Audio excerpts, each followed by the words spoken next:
Bonsoir à tous de nouveau. Merci de votre présence. Donc je suis là pour répondre à l'invitation que m'avait adressée. J'ai pas salué aussi Nicolas, pardon Nicolas.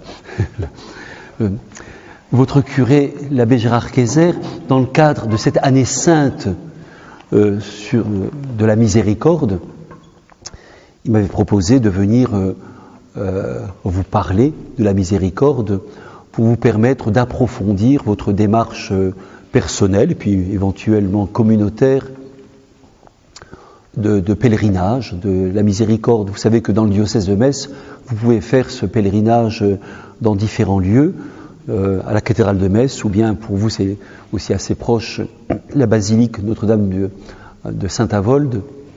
Un peu plus loin, il y a le pèlerinage de Bonnefontaine. J'ai intitulé cette conférence « Jésus-Christ, visage de la miséricorde de Dieu ». Je me disais comment parler de la miséricorde. Je vous dis tout de suite, je ne vais pas vous parler de quelque chose, la miséricorde, mais de quelqu'un. De quelqu'un. Donc le but, c'est simplement de vous permettre d'approfondir ce que vous savez déjà, sans doute de la miséricorde de Dieu, de ce que vous en vivez, et puis si ça vous permet d'aller un peu plus loin, tant mieux. Comment parler de la miséricorde? C'est un mot qui est beau et qui peut être compris de bien des façons. Voilà Xavier qui nous rejoint. J'ai commencé par ouvrir mon petit Larousse.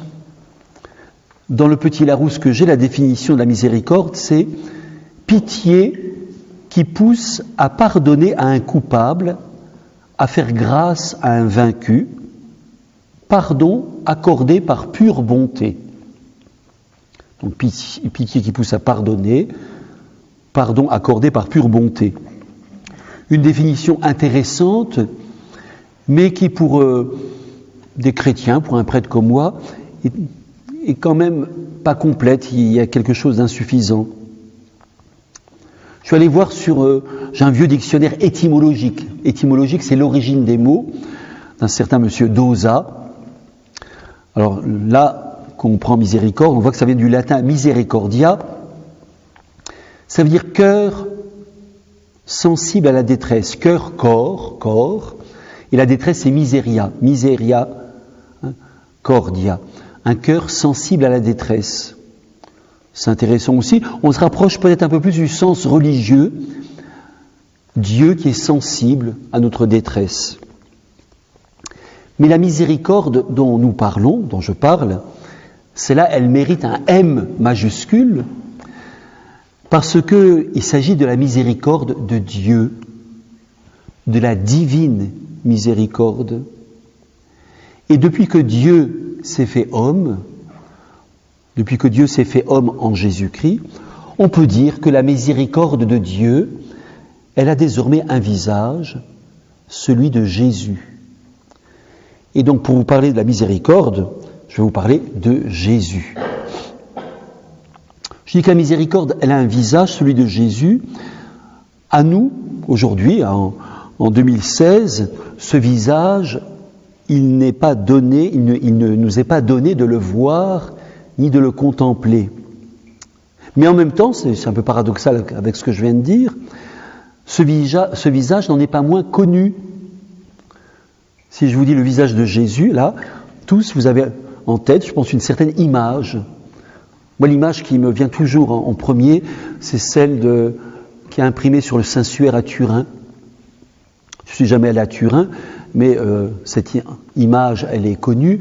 Et si vous allez à Paris, à l'église Saint-Sulpice, il y a au fond de l'église, quand on entre à gauche, une reproduction en taille réelle du Saint-Suaire de Turin.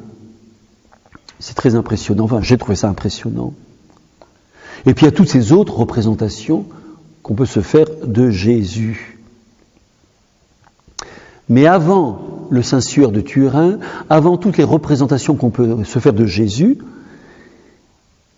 pour rencontrer le visage de Jésus, il y a surtout le témoignage de ceux qui ont vu Jésus, qui l'ont côtoyé, qui l'ont écouté, qui ont partagé sa vie. Et ce témoignage, nous est transmis dans les évangiles et aussi par les autres textes du Nouveau Testament. Un texte qui m'a toujours beaucoup impressionné, je le cite de mémoire, c'est Saint Jean, au début de sa première lettre. Ce que nous avons entendu, dit-il, ce que nous avons entendu, ce que nous avons vu, ce que nous avons contemplé, ce que nous avons touché de nos mains, c'est le Verbe de vie, car la vie s'est manifestée. Je me dis quand même, ça c'est très très fort, parce que il parle de Jésus. C'est Jésus qui l'a touché de ses mains, c'est Jésus qui l'a vu, qui l'a entendu, qui l'a contemplé, et il a reconnu en cet homme, Jésus, le Verbe de vie, la vie. Et un peu plus loin, dans le même passage de cette première lettre, il parle de Jésus en disant « la vie éternelle tournée vers le Père ». Un homme semblable à vous et moi, un homme dont on est capable de dire « voilà, cet homme, eh bien, il est la vie éternelle qui était tournée vers le Père ». Alors maintenant, comment pouvons-nous dire que Jésus est le visage de la miséricorde de Dieu ? On le connaît comme Fils de Dieu, comme Sauveur, comme Rédempteur, mais visage de la miséricorde de Dieu. Pourquoi est-ce qu'on peut dire qu'il est la miséricorde de Dieu qui se montre ? Il y a bien des façons de le voir et de le comprendre. Il y a une première façon à laquelle on ne pense pas spontanément. En Jésus, nous reconnaissons et nous confessons qu'il est le Fils de Dieu, le Fils du Père éternel. Et dans le credo, non seulement on dit ça, mais on dit aussi qu'il est le Créateur. Nous le confessons comme Créateur. Per quem omnia facta sunt. Par lui, tout a été fait. Au sein de la Sainte Trinité, c'est lui qui crée. Le Père est la source de la vie, mais créé par son Verbe. Quand vous lisez le livre de la Genèse, Dieu crée par sa parole. La parole éternelle, c'est le Fils, c'est le Verbe. Il est le Créateur. Ça veut dire qu'au sein de la Sainte Trinité, il est celui qui crée tout ce qui existe.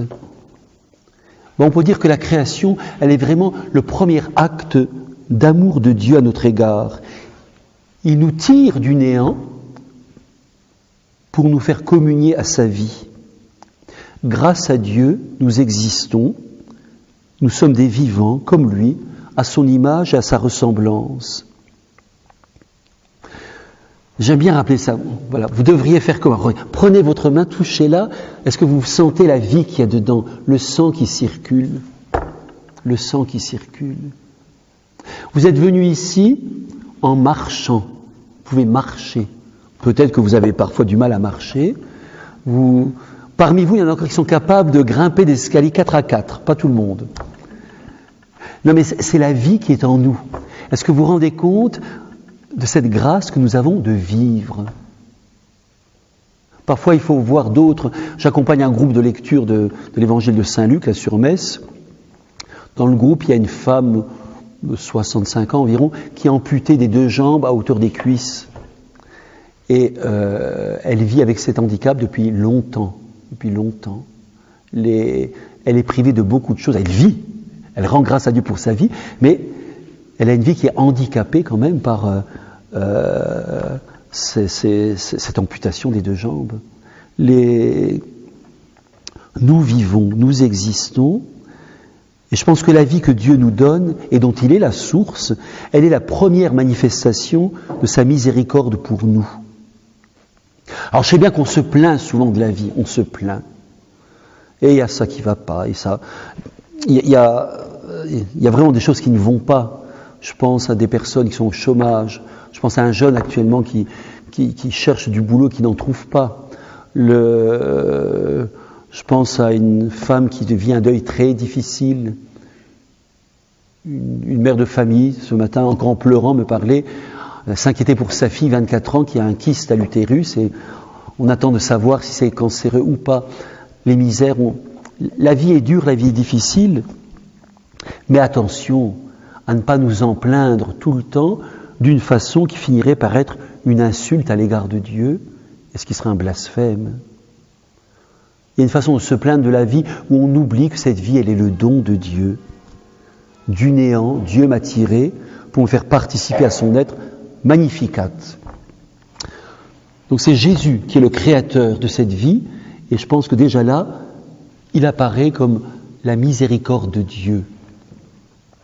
Mais le Christ manifeste la miséricorde de Dieu encore plus dans une autre mission que celle de créateur, dans celle de rédempteur.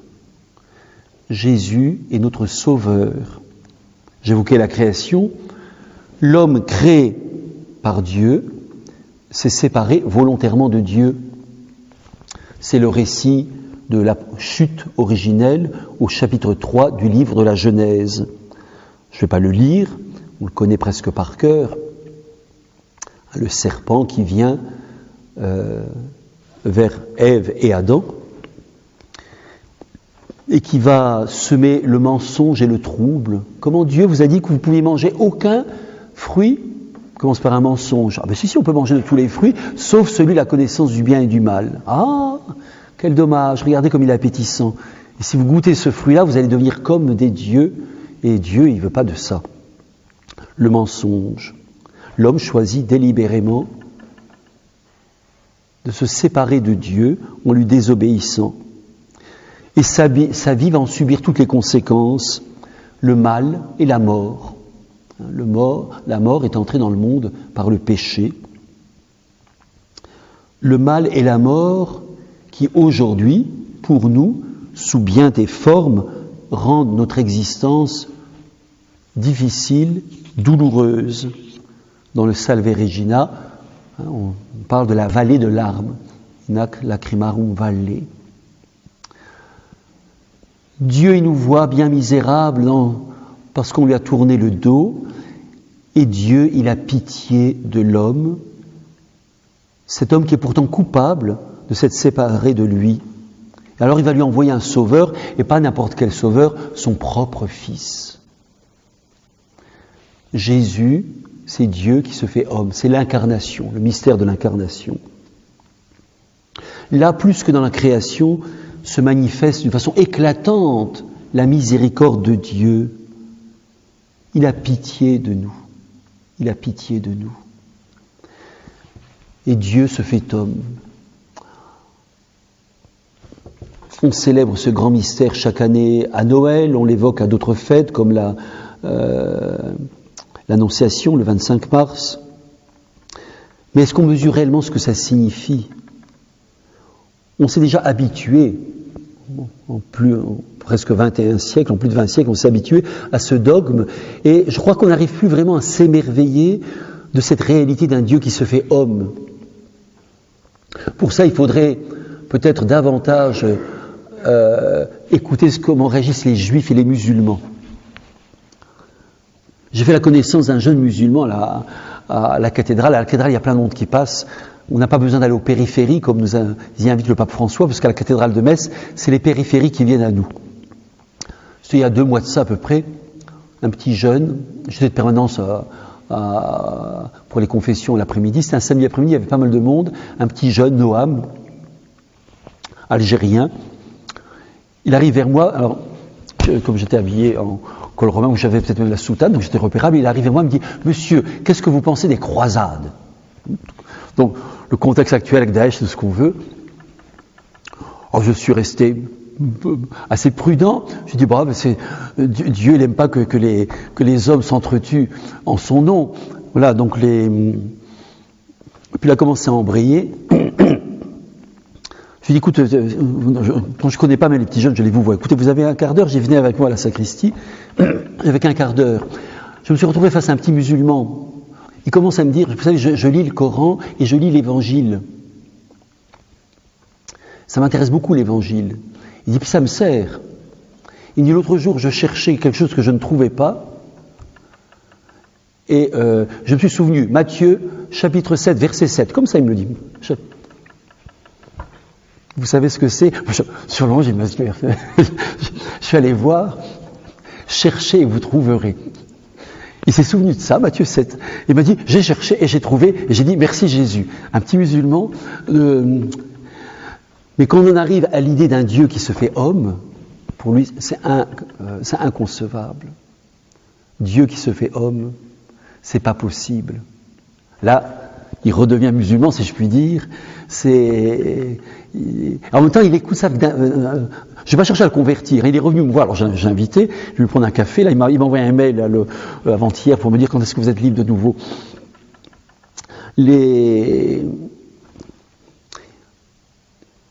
Il faut des tonnes d'amour, de pitié de la part de Dieu pour nous rejoindre, pour nous sortir de notre misère. Dieu qui se fait homme, c'est l'Emmanuel. C'est au chapitre, l'évangile de Saint Matthieu au chapitre 1. C'est l'annonce à Saint Joseph. Emmanuel, Dieu avec nous. Jésus, dont le nom signifie Dieu sauve. Dieu sauve, Dieu nous sauve de nos péchés. Emmanuel, Jésus, c'est Dieu avec nous. Et ça nous renvoie à la parabole du bon Samaritain. Pour moi, c'est une façon d'illustrer cette venue de Dieu parmi les hommes qui vient prendre l'homme sur ses épaules. Vous savez que cette parabole du bon Samaritain, elle est devenue le logo de l'année sainte de la miséricorde. Il y a ce petit dessin qu'on retrouve partout, là, si vous allez à la cathédrale de Metz, vous le retrouverez au-dessus de la porte sainte, et puis il se trouve sur tous les documents qui sont publiés. Je vous propose de réécouter cette parabole du bon Samaritain, et elle va nous servir de moyen, j'aime pas le mot moyen, pour contempler ce visage de Jésus qui est le visage de la miséricorde. Donc c'est dans l'évangile de Saint Luc, au chapitre 10, les versets 29 à 37.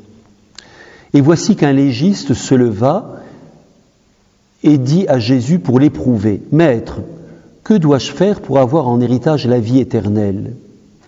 Jésus lui dit, « Dans la loi, qu'y a-t-il d'écrit?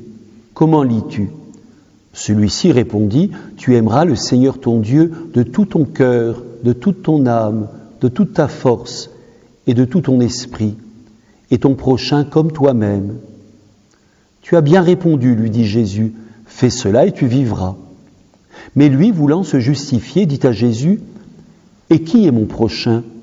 Jésus reprit, « Un homme descendait de Jérusalem à Jéricho, et il tomba au milieu de brigands qui, après l'avoir dépouillé et roué de coups, s'en allèrent, le laissant à demi-mort. Un prêtre vint à descendre par ce chemin-là, il le vit et passa outre. Pareillement, un lévite, survenant en ce lieu, le vit et passa outre. Mais un Samaritain, qui étant en voyage, arriva près de lui, le vit et fut pris de pitié. Il s'approcha, banda ses plaies, y versant de l'huile et du vin, puis le chargea sur sa propre monture, le mena à l'hôtellerie et prit soin de lui. Le lendemain, il tira 2 deniers et les donna à l'hôtelier en disant « Prends soin de lui, et ce que tu auras dépensé en plus, je te le rembourserai, moi, à mon retour. » Lequel de ces 3, à ton avis, s'est montré le prochain de l'homme tombé aux mains des brigands? Il dit « Celui-là qui a exercé la miséricorde envers lui. » Et Jésus lui dit « Va, et toi aussi fais de même. » Va, et toi aussi fais de même. Cette invitation de Jésus qui conclut la parabole montre que le bon Samaritain nous est donné en exemple. Et Jésus nous invite à faire comme il a fait. Le Samaritain, c'est un homme plein de charité, de compassion, qui est capable de comprendre la souffrance de l'autre. Il est cet homme de miséricorde que Dieu nous demande d'imiter. Mais en fait, dans cette parabole, cet homme, c'est plus qu'un modèle pour nous. Cet homme miséricordieux, il représente d'abord Jésus. Et il représente Jésus dans son incarnation. Dieu qui se fait homme pour rejoindre l'homme blessé. Les autres, le prêtre, le lévite, n'ont pas rejoint l'homme blessé. Dans la traduction de la Bible de Jérusalem que j'ai lue, ils disent il passa outre. Dans d'autres traductions, on dit il passa de l'autre côté. Quelqu'un est là, qui souffre, je vois, puis je passe de l'autre côté. Dieu fait exactement le contraire par rapport à nous. Dieu nous voit, il voit que nous souffrons, et il ne passe pas de l'autre côté, il vient vers nous. Il a pitié des pauvres pécheurs que nous sommes, et il vient à notre secours. Cette parabole illustre ce grand miracle de l'incarnation. Je disais tout à l'heure, Emmanuel, Dieu avec nous, Jésus, Dieu sauve. Mais c'est ça ce qui se passe ici. Dieu est avec nous, il est avec l'homme. Dieu vient nous sauver, il vient sauver l'homme blessé. On pourrait reprendre les phrases qui sont écrites et les adapter à nous. Jésus s'approche de nous, il bande nos plaies, il y verse l'huile et le vin de sa charité pour calmer la douleur. Il nous charge sur sa propre monture et il nous conduit à l'hôtellerie. Et puis, c'est ce qu'il dit, il prend soin de lui. Jésus prend soin de nous. Jésus prend soin de nous. Telle est la miséricorde de Dieu. Il faudrait que chacun de nous ferme les yeux et voit comment c'est vrai que Dieu a pris soin de nous à tel ou tel moment de notre vie. On est tous passés par des épreuves. Et je crois que chacun de nous pourrait témoigner comment Dieu est venu jusqu'à lui pour lui dire « Je suis là, je prends soin de toi ». On ne s'en rend pas compte sur le moment, parfois il faut des années, mais la parabole du bon samaritain, c'est pas une histoire inventée, c'est la parole de Jésus qui nous renvoie à notre propre expérience de Dieu, chacun personnellement. Donc je disais, la miséricorde de Dieu, elle apparaît en Jésus. D'abord par son acte créateur, il est celui qui donne la vie, qui suscite, qui nous crée de rien. Ensuite, il est celui qui nous sauve. Et la parabole du bon samaritain, elle illustre cela d'une façon très très belle, de façon imagée, mais très réelle aussi. Dieu qui nous rejoint parce qu'il veut venir nous prendre sur lui et nous porter.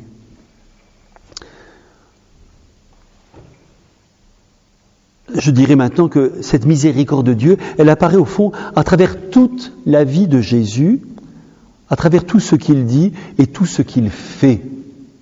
Tout ce qu'il dit et tout ce qu'il fait. Alors là, on n'a que le choix.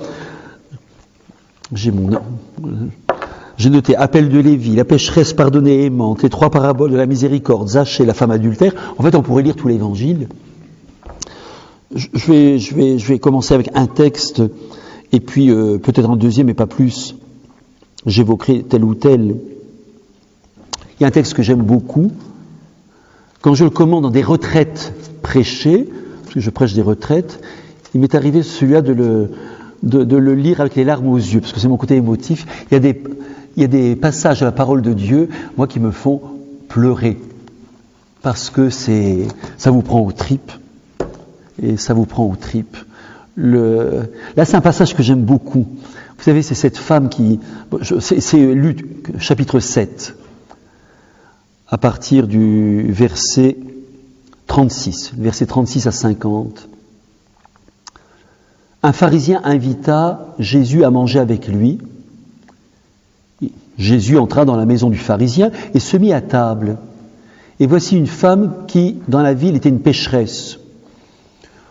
Pécheresse, c'est un mot poli pour dire sans doute une prostituée, une femme mariée, peut-être très adultère, enfin, une femme qui couchait avec des mecs, des hommes. Elle était repérée comme ça. Je ne sais pas s'il y a des prostituées à Boulet, mais je pose la question. À Metz, il y en a devant le séminaire. Imaginez une prostituée, imaginez que l'évêque est là, vous pourrez imaginer pas France, mais l'évêque est là, puis une prostituée entre, là, puis elle se met au pied de l'évêque, et puis alors vous dites, oh, c'est ce qui se passe. Jésus, il entre dans la maison du pharisien, il se met à table, et voici une femme qui dans la ville était une pécheresse. Ayant appris qu'il était à table dans la maison du pharisien, elle avait apporté un vase de parfum, et se plaçant par derrière, elle est discrète, elle passe par derrière, elle ne se jette pas au pied de Jésus devant, elle doit marcher à quatre pattes comme ça, elle se fait discrète, elle rampe jusqu'à Jésus. Se plaçant par derrière, à ses pieds, tout en pleurs, elle se mit à lui arroser les pieds de ses larmes. C'est fort, lui arroser les pieds de ses larmes. Et elle les essuyait avec ses cheveux, elle les couvrait de baisers, les oignait de parfum. Moi, ça m'émeut, je vois cette femme, c'est beau, c'est beau. Elle a des cheveux très longs comme ça, puis elle les essuie. Moi, ça me bouleverse. Quel amour de Jésus. À cette vue, le pharisien qui l'avait convié se dit en lui-même, si cet homme était prophète, il saurait qui est cette femme qui le touche et ce qu'elle est, une pécheresse. Mais prenant la parole, Jésus lui dit, Simon, j'ai quelque chose à te dire. Parle, maître, répondit-il. Un créancier avait 2 débiteurs. L'un devait 500 deniers, l'autre 50. Comme il n'avait pas de quoi rembourser, il fit grâce à tous 2. Lequel des 2 l'en aimera le plus ? Simon répondit, celui-là, je pense, auquel il a fait grâce de plus. Jésus lui dit, tu as bien jugé. Et se tournant vers la femme, il dit, tu vois cette femme, je suis entré dans ta maison et tu ne m'as pas versé d'eau sur les pieds. Elle, au contraire, m'a arrosé les pieds de ses larmes et les a essuyés avec ses cheveux. Tu ne m'as pas donné de baiser. Elle, au contraire, depuis que je suis entré, n'a cessé de me couvrir les pieds de baisers. Tu n'as pas répandu l'huile sur ma tête. Elle, au contraire, a répandu du parfum sur mes pieds. À cause de cela, je te le dis, ses péchés, ses nombreux péchés lui sont remis parce qu'elle a montré beaucoup d'amour. Mais celui à qui on montre peu d'amour, mais celui à qui on remet peu, montre peu d'amour. Puis il dit à la femme, tes péchés sont remis. Et ceux qui étaient à table avec lui se mirent à dire en eux-mêmes, qui est-il celui-là qui va jusqu'à remettre les péchés ? Mais Jésus dit à la femme, ta foi t'a sauvée, va en paix. Encore une fois, ce n'est pas une histoire inventée, c'est un texte rapporté par saint Luc. Ça correspond à sans doute un épisode bien réel de la vie de Jésus.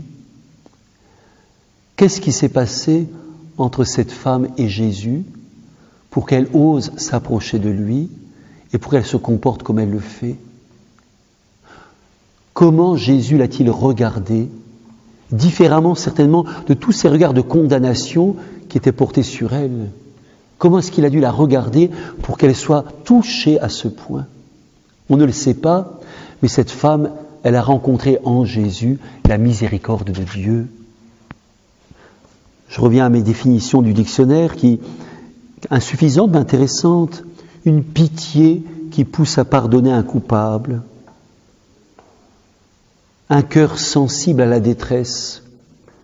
Jésus, quand il voit cette femme, il voit bien toute la détresse qu'elle porte en elle. Je vais être grossier. Elle était cataloguée, c'était la pute. Vous savez, on colle des étiquettes avec des mots violents. Des mots violents. Regardez dans nos communautés chrétiennes déjà quelle violence on peut faire avec des mots qu'on colle aux gens dans les rumeurs, les ragots. Un tel c'est, une telle c'est, tac, tac, tac. C'est violent. On casse, on casse, on casse. Cette femme, elle a été cassée sans doute beaucoup de fois avec des mots violents. Et voilà qu'elle rencontre quelqu'un qui ne la violente pas, mais qui la regarde d'une façon où quelque chose de nouveau naît en elle. Je parlais tout à l'heure de la création comme acte de la miséricorde. D'un point de vue théologique, ça ne me satisfaisait pas complètement, mais je crois que dans tout acte de miséricorde, il y a la vie. Dieu miséricordieux, c'est Dieu qui donne la vie, qui suscite la vie. Cette femme, elle était morte aux yeux de certains. On pourrait la rapprocher d'une autre femme, la femme adultère. C'est l'évangile qu'on a entendu le dimanche, il n'y a pas très longtemps. C'est là aussi, elle était cataloguée. Femme prise en flagrant délit d'adultère. Elle était déjà lapidée par les regards de haine qu'on lui avait balancés avant les cailloux qui allaient venir. En plus, on se sert de cette femme pour essayer de coincer Jésus. On l'instrumentalise. Et elle aussi, elle va rencontrer un regard qui ne la condamne pas. Va et ne pêche plus. On peut parler de résurrection. On peut parler de résurrection. Et là, ce qui se passe, c'est vraiment quelque chose de bouleversant. Bouleversant. Parmi vous, je pense à mes frères prêtres, mais tous ceux qui sont en responsabilité avec d'autres, dans l'enseignement peut-être, je ne sais pas s'il y a des personnes qui ont été catéchèses, ou des personnes qui visitent des malades, ou des personnes âgées, isolées. Si vous avez eu l'occasion de vous mettre au service d'autres personnes, est-ce que vous avez déjà relevé quelqu'un par votre façon d'être, de parler? C'est les plus belles choses qu'on peut faire. Il faut être capable de voir les choses belles qu'on fait. Il faut être capable de voir les choses belles qu'on fait.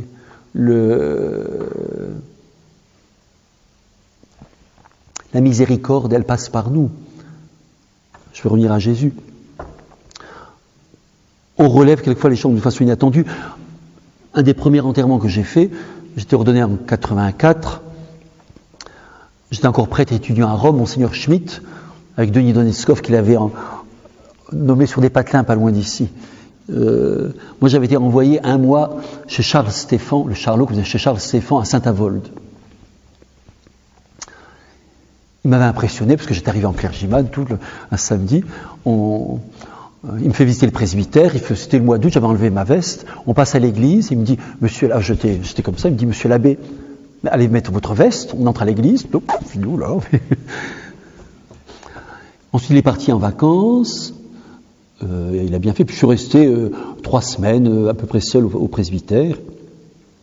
Un jour on sonne à la porte, c'était un jeune père de famille, une trentaine d'années, j'étais plus jeune que lui, j'avais à l'époque 27 ans. Quand j'ai ouvert, j'ai cru qu'il allait me casser la figure tout de suite. Il était accompagné par sa mère, une femme d'une 60aine d'années. Sa femme avait accouché quelques jours auparavant de jumeaux, et l'un des deux était mort à la naissance. Il en voulait au bon Dieu. Mais j'ai cru vraiment qu'il allait me frapper. Et je comprenais sa colère.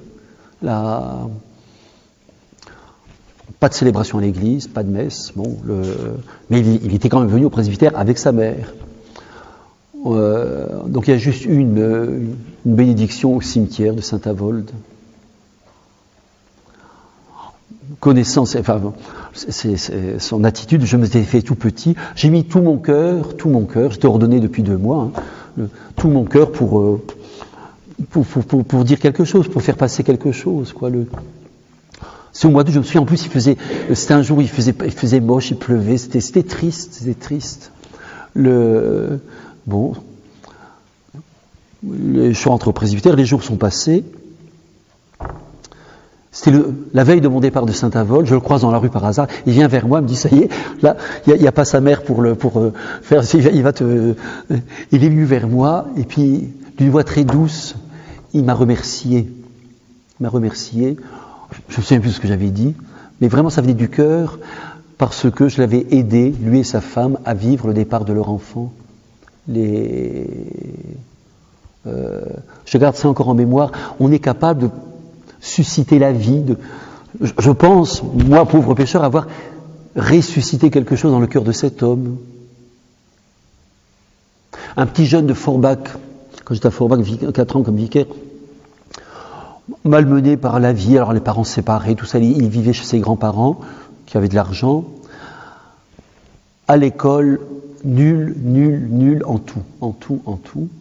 Et puis, il avait 12-13 ans, il était en 5e, je me souviens. On lui avait tout le temps dit qu'il était nul, qu'il était nul, qu'il était nul. Je ne sais plus comment je l'ai rencontré, et j'ai commencé à le prendre pour faire du français, puis de l'anglais. Et il a vite redémarré. Il est reparti, j'étais heureux, je ne sais pas ce qu'il est devenu. Je prends cet exemple-là qui est plus simple, parce que c'est peut-être des choses que vous avez vécues. La miséricorde de Dieu, c'est quand la vie, elle réapparaît là où elle n'y était plus. C'est ça qui est beau, à travers ces Zachée, Lévi. Jésus, partout où il passe, il relève des hommes.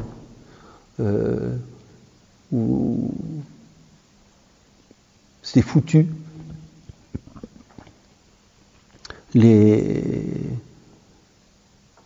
Avec Jésus, c'est jamais foutu. Je termine avec un aspect où la miséricorde de Dieu, elle s'illumine à travers Jésus. C'est au moment de sa passion, de sa mort sur la croix.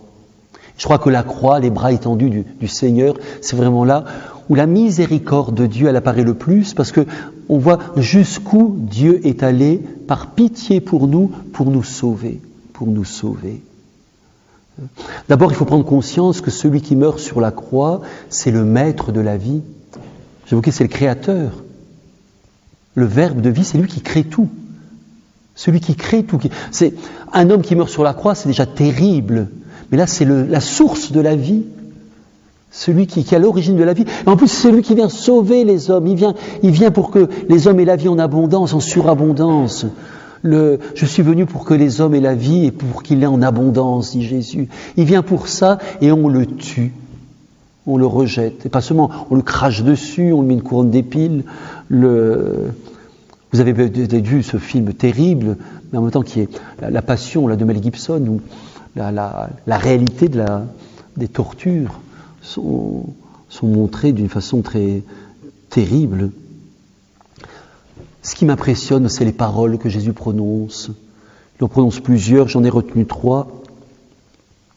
Père, pardonne-leur, ils ne savent pas ce qu'ils font. C'est, par exemple, dans l'évangile de Saint Luc, au chapitre 23, le verset 34.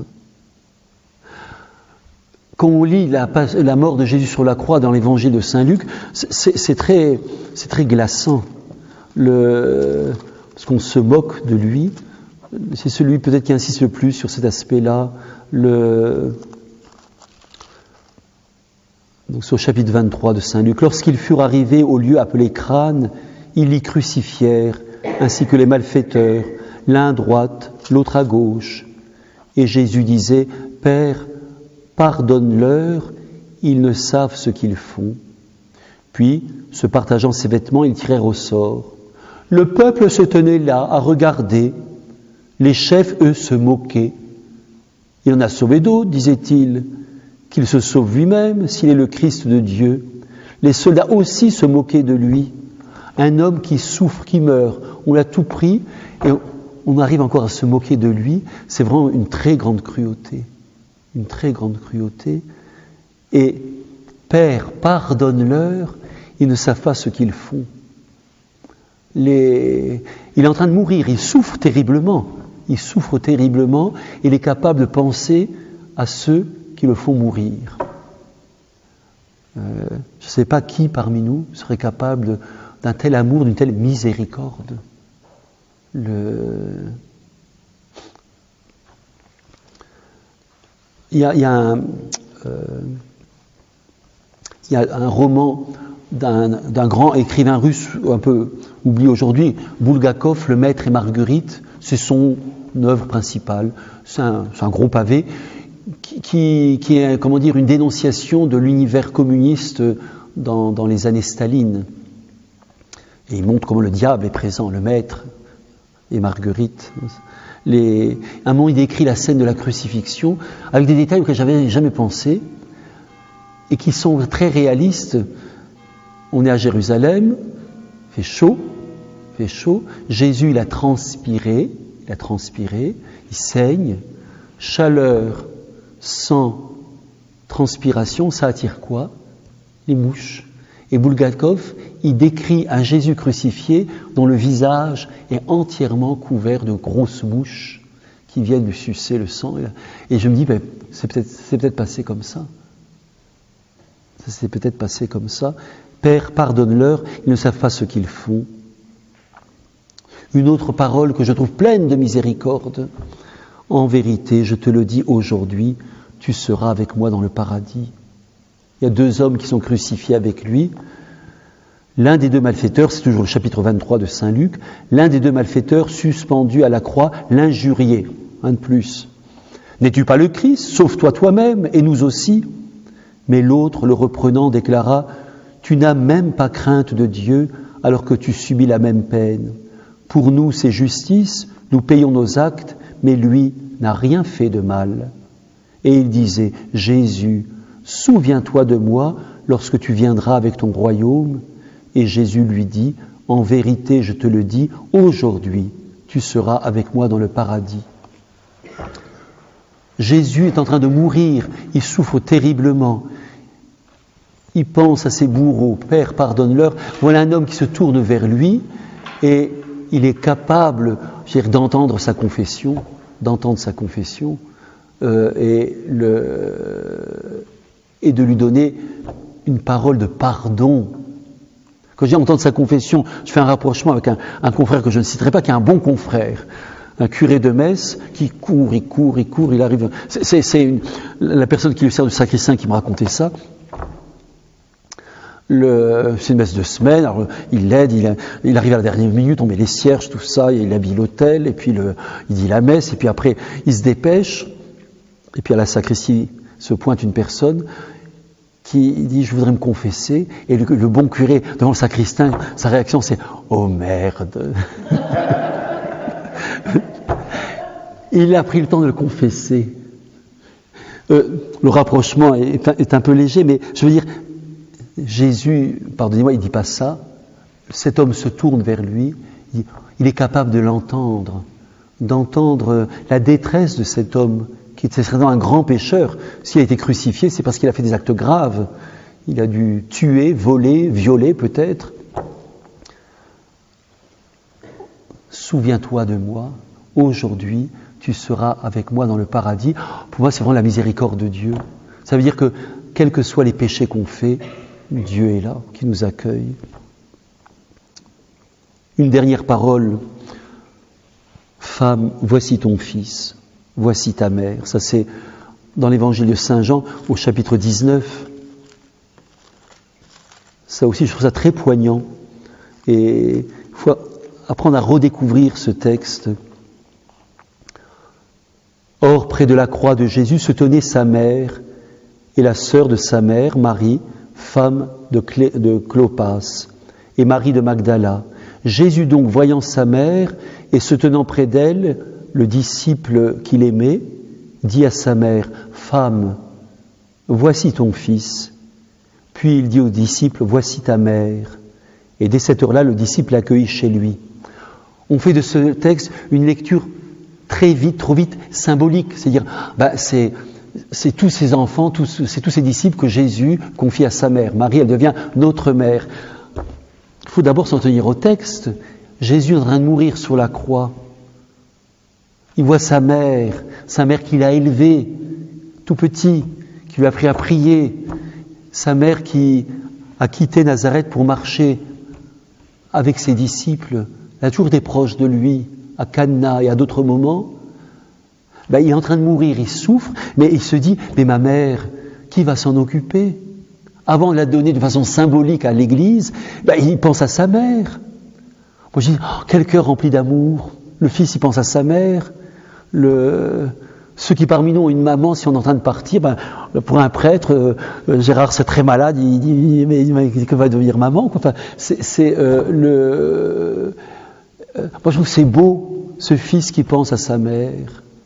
Et puis, quel cadeau magnifique à Jean. Il dit, voici ta mère, voici ton fils. Alors, au-delà de ce qui se passe, c'est vrai qu'ensuite, Marie nous est tous donnée comme mère. Mais je pense d'abord à l'origine, il y a voilà un homme qui est en train de mourir sur la croix et qui pense à ses bourreaux. qui demande le pardon pour eux, qui est capable d'entendre le cri de détresse d'un homme qui meurt à ses côtés, qui est capable de penser à sa pauvre mère. Moi, je trouve que le cœur de Jésus, il apparaît comme un cœur rempli de bonté, d'amour, de miséricorde, et c'est sur la croix que ça apparaît le plus. Toute cette bonté qui est en Jésus, qui est la bonté même de Dieu, qui apparaît quand il ressuscite des morts, il guérit des lépreux, il fait entendre des sourds muets, il s'occupe de tous ces gens qui sont infirmes de la vie, il pardonne à des femmes rejetées par les autres. On sent qu'il y a une bonté immense sur la croix, elle apparaît d'une façon encore plus magnifique, magnifique. Comment ne pas être touché par cette miséricorde?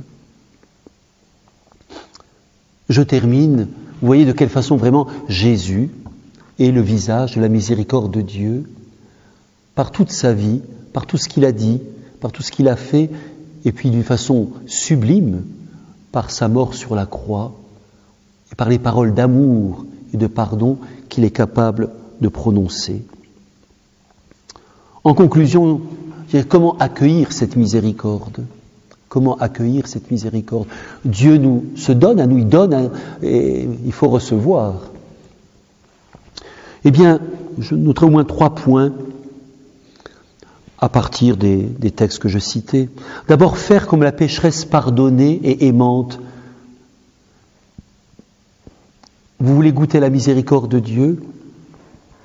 Allez vous mettre aux pieds de Jésus et pleurez un bon coup.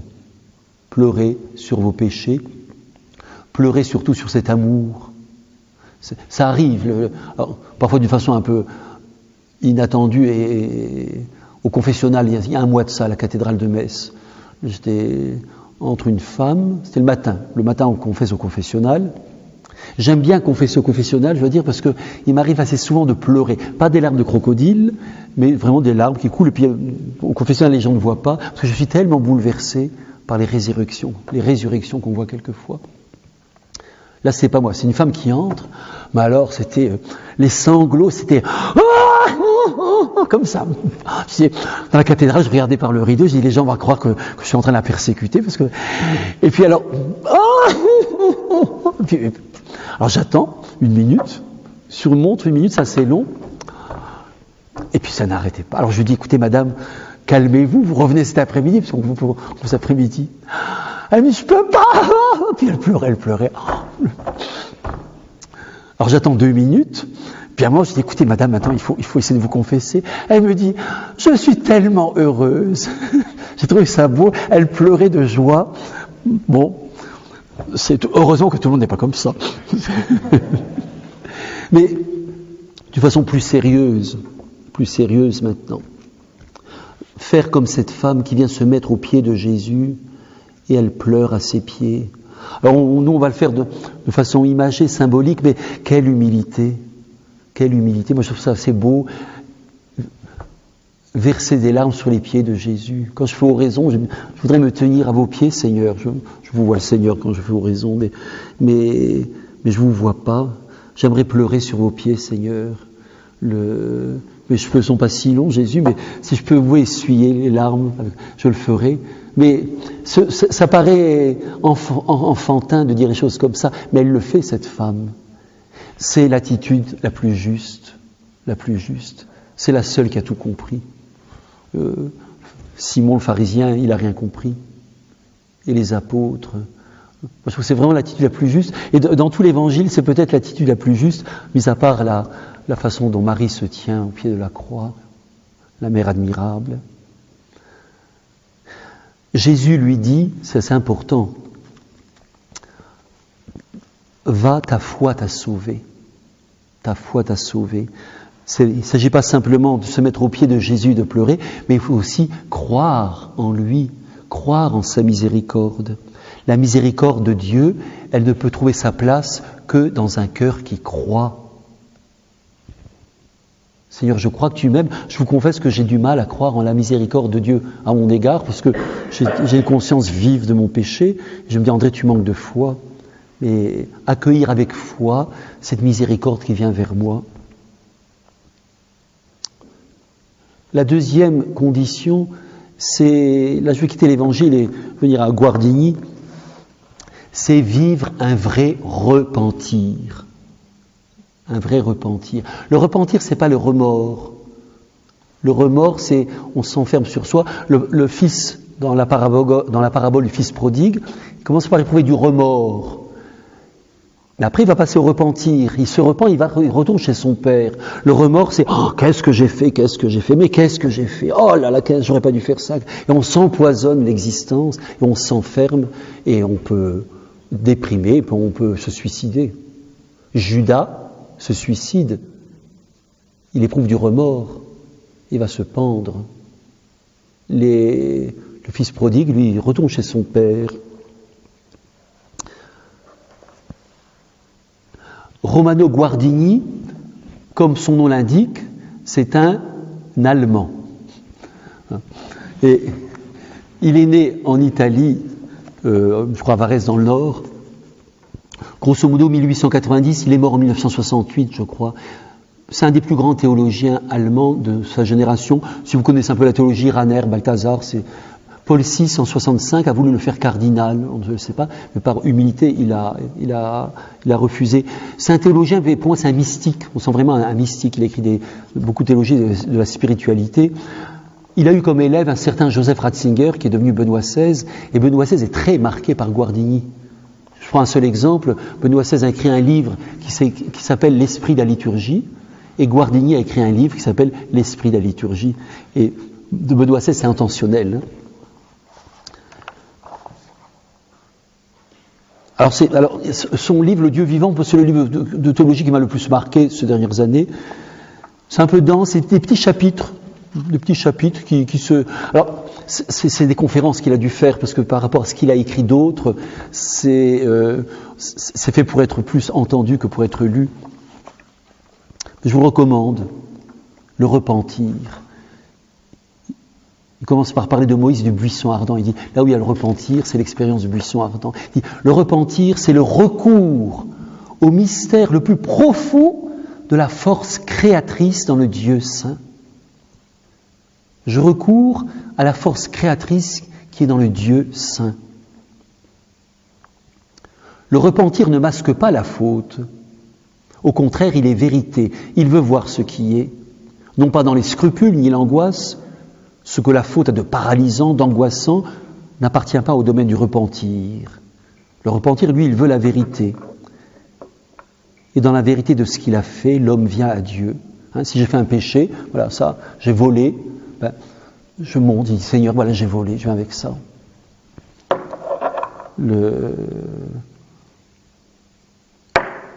Être capable de se présenter en vérité. Dans la vérité de ce qu'il a fait, l'homme vient à Dieu et lui dit « Je suis coupable devant vous, Seigneur. Je le reconnais. Vous êtes le juge. Je me présente à vous contre moi-même. Et c'est vous que je veux. Vous êtes le très saint et je vous aime. Vous avez raison contre moi. Je me juge en même temps que vous me jugez, mais vous êtes l'amour. Et je fais appel à cet amour. Avec tout ce que je suis, je me livre au mystère de votre amour. Je ne veux pas par là esquiver la rigueur de la justice, mais vous êtes la grâce et vous êtes l'amour. Le repentir, c'est faire appel à cet amour. Et Guardini dit ailleurs, je fais appel à la force créatrice de Dieu. J'ai péché, j'ai fait le mal, je suis souillé par le péché, mais je crois que Dieu est capable de me créer de nouveau pur. Dieu est capable de me créer pur. Donc faire comme la pécheresse, aller vers Jésus, se mettre à ses pieds avec foi, vivre un vrai repentir qui est un appel à cette force créatrice de Dieu qui nous aime. Et puis je terminerai en disant, allez se confesser pour goûter à la miséricorde de Dieu, puisque dans la confession, s'il y a ces deux éléments, je pose un acte de foi, je crois que Dieu est capable de me pardonner à travers le prêtre qui m'attend, et puis je fais appel à la force créatrice de Dieu. Moi je suis vraiment bouleversé, souvent quand je confesse, à la cathédrale on confesse encore pas mal, on assiste vraiment à des résurrections.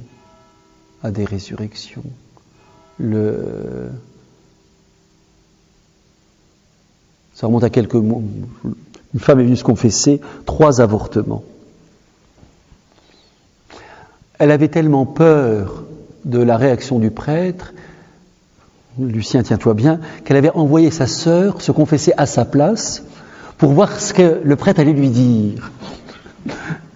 Comme la sœur s'était pas fait flinguer par le prêtre, elle a mis pendant des années, et elle me disait, pendant toutes ces années, elle était allée communier, tout ça, des tas de péchés mortels. Mais quand elle est sortie, une résurrection. Elle va régulièrement à la messe, elle fait célébrer des messes pour les enfants qu'elle a fait avorter. Elle est ressuscitée. Elle est ressuscitée. On est témoin quelquefois de choses tellement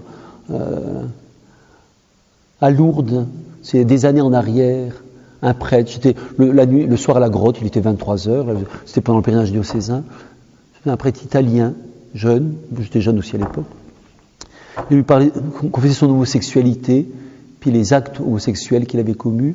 On sentait vraiment le désir de se convertir. Moi, c'est des confessions qui vous prennent aux tripes, où vous avez envie, moi, il m'arrive de pleurer.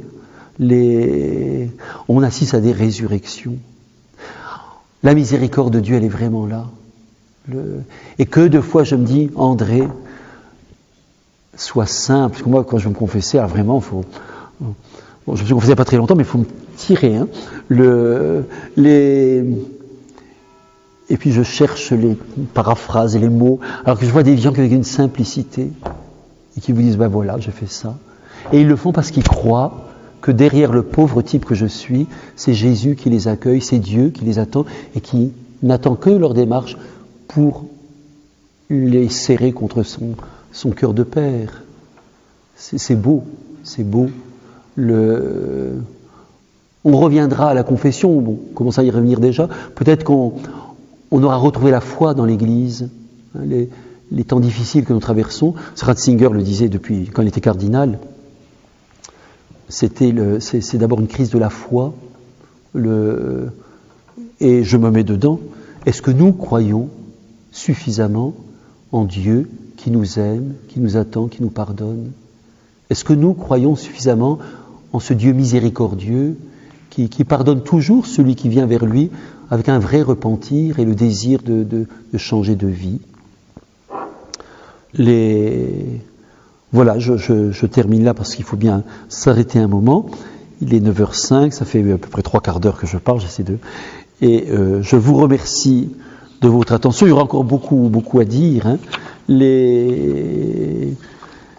Et si vous avez maintenant des questions, des réactions, vous pouvez aussi réagir. Si vous avez envie de partager, on peut se prendre une petite demi-heure à peu près. Puis voilà.